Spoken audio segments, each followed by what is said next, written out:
السلام عليكم ورحمة الله وبركاته. دعوتو تخينا أكم جبت بجاء خيال عرق منجر حياتي في الكيسة في نمو نجرالي نجرالي إسام برانكي كلو يانا مالفوان محمد بريور بيجي برو فيديمو خرا إني برو فيديمو نسلين بينو إسام ليسي وكانت يفو إسام بريني أكسيتي مفاجأة يوكانو أجا إبسيسة إسام كلو إسام برو يانا كان برا تاوس حبيب وايوتي أقوى بيتالتي محمدي سوبريسي يا كوش ندور جرا كثير من ساعات بتنو. السلام عليكم ورحمة الله وبركاته. أولي أولتني فيانا جيني بدأ دومي كيانجل عندو كنايا بوكارو بيجالجلا رو بيجالجلا بوكارة نورو بجرا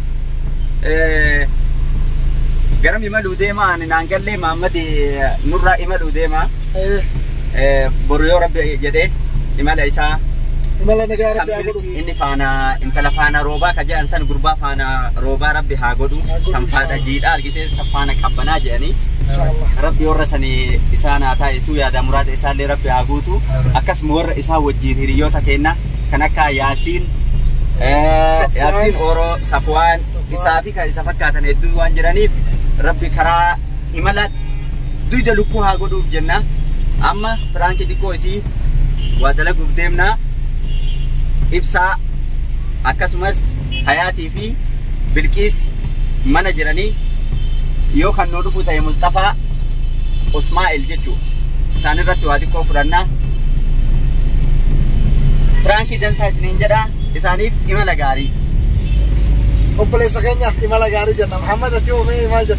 السلام عليكم ورحمة الله وبركاته. دعوتو تفيك بجمتو تكينيا كان الدنيا كان رجبتان هندي كيسانو جو erge sinjala bade bati hedduu lakkoofsee jira inshallah wanni badeef immoo haala amma isaan hiriyoonni kiyya jedhan kanarra waan jiruuf santu xiqqisho karaa na balleesse kanaaf biyyatti barari'aa jiru anis waan beekaa jiru natti hin fakkaanne isaan qofaa miti maaliif yoo jettan yoggama wajjin galle kun immoo yeroo san isin agarsiisaa jechuudha bakka dhaquuf deemu eessa akka imalaa jiru carraa biyya sadaffaa argadhee fi biyya lammaffaa argadhee waan hin beekneef kanaaf achumatti wal agarraa bakka xiyyaarri itti nafuusetti viidiyoo isinii mara xiyyaara keessattis viidiyoo isinii mara bakkuma kamittuu jechuudha bakka ga'e hundatti viidiyoo waan isinii maru na yala deematiin na laala biyyoonni an deemu biyyoota hedduu waan deemuuf bakka bashannanaa bakka immoo seenaa qabeessa fi waan barumsa qabu hedduu waraabee waan isin biraa ga'uuf asumaan na hordofaa na yala deemallee isiniin jedha hiriyoota kiyya amma na bira jiran kanas kanarraa hafanis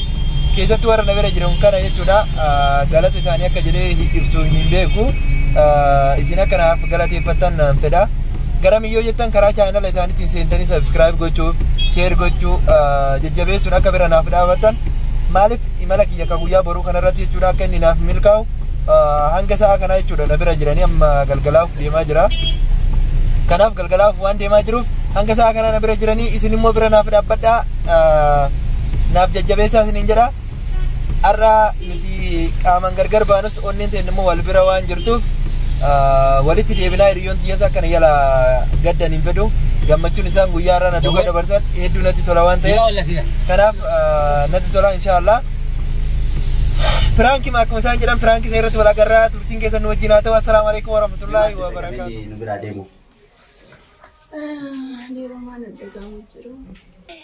Deebisi wanna si qolchi Somaali.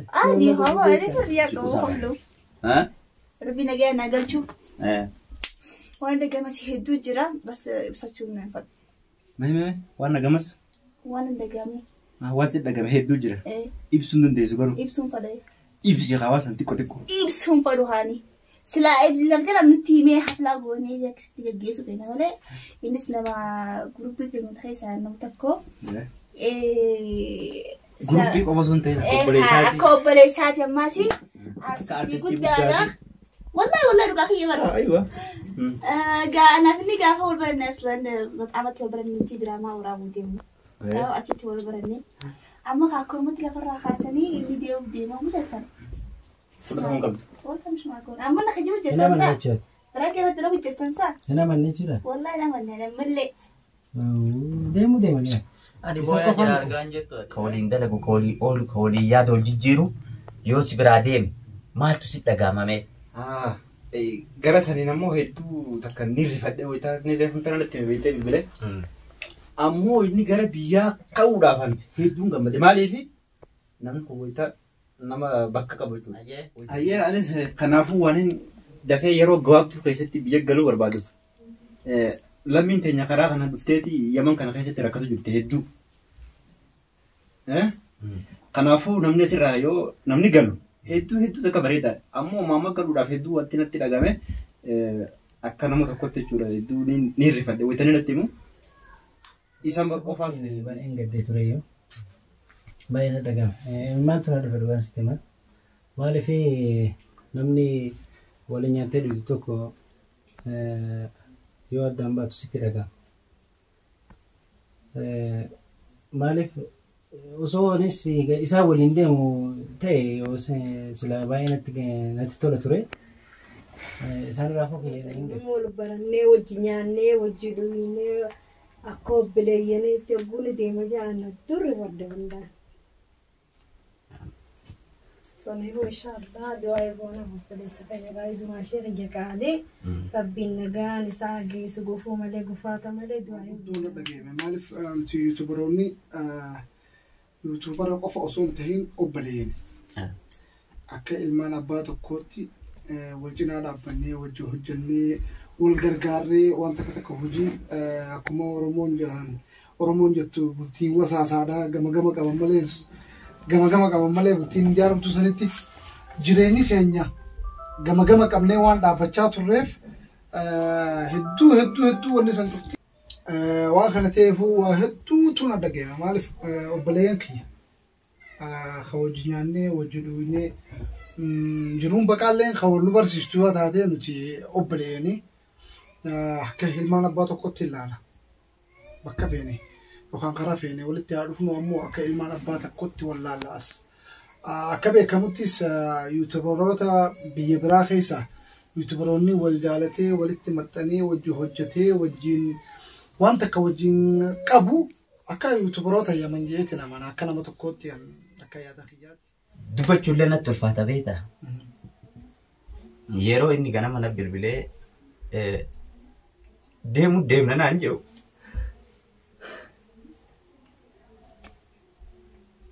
Ni rifadhee wallaahi taa'ee booda.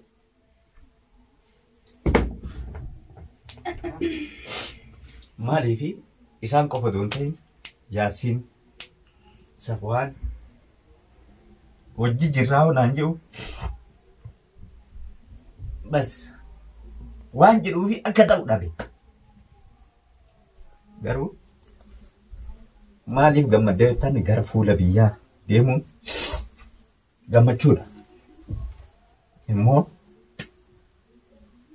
addaan ba'ullee walitti deebinaa bara biyyee inshaallah namni argitee hanga wajji nyaate hanga wajji dhuguu wal cinaa dhaabbachuun waan guddaadha. Maali fakkeenyaaf yuutubaroonni Yaman kan jiran kun akka waan rabbi wal filatee walitti fideeti. Yoo yuutubaroota bakka biraa dhageenyu anamma waan hunda namni na barsiise Abdunaasiritti aanee isa waa'ee dhimma yuutubaa kana jechuudha. Amma of danda'e alhamdulillah waadanuu nama barbaadu akkasuma kan galateeffachuu barbaadu Sa'iid abbaa nama maraa jechuudha. Yoo bakka biraa yuutubaroota biyya biraa jiran dhageenyu tarkaanfachuuf maallaqa si gaafatanii jiran. Taatota taatee dalaguuf maallaqa si gaafatanii jiran. Kun immoo akkasii miti. Kootu diraamaa sirraa qaba. Kootu waliin dalagaa qabnaa jennaan baasii ofii baasee namarraayyuu baasee ka ofiin dalagan akkasitti deemee gala. Isaan kunneen addaan bahuu kennatu har'a natti dhagahame. Maali kaayoo walitti dhufnee kaayoo aartii guddisuuf akka jirrutti biyya caccabdee tana keessatti dhugaa dubbachuudha kana argataalee jechuudha. Kaleessa dhingada galgala bilbilanii dhingada galgala yookaan bilbilan akkanan seene dhaqeetumaan waan baatii lama akkana yookiin baatii takkaaf cinaa waan turu se'ee tureyyuu guyyaa kaleessaan fuudhaniitiin yoo duunnee waan hunda xumurru baay'ee nu rifachiisa. Maaliifuu guyyaa tokko booda ni barartan nun jennaan. Wallahi gadda hedduutti natti dhagamee rifannoota yeroo san rifadhe dubbachuu hin danda'u. Maaliif tokkoffaa waliigalatti jechuudha hiriyootni teenya warreen as magaalaa kanatti wal barree yuutuuba wajjin dalaynu san malees jechuudha warreen wajjin hin dalaynis ka jaalala hedduu waliin qabnu hedduutu jira jechuudha.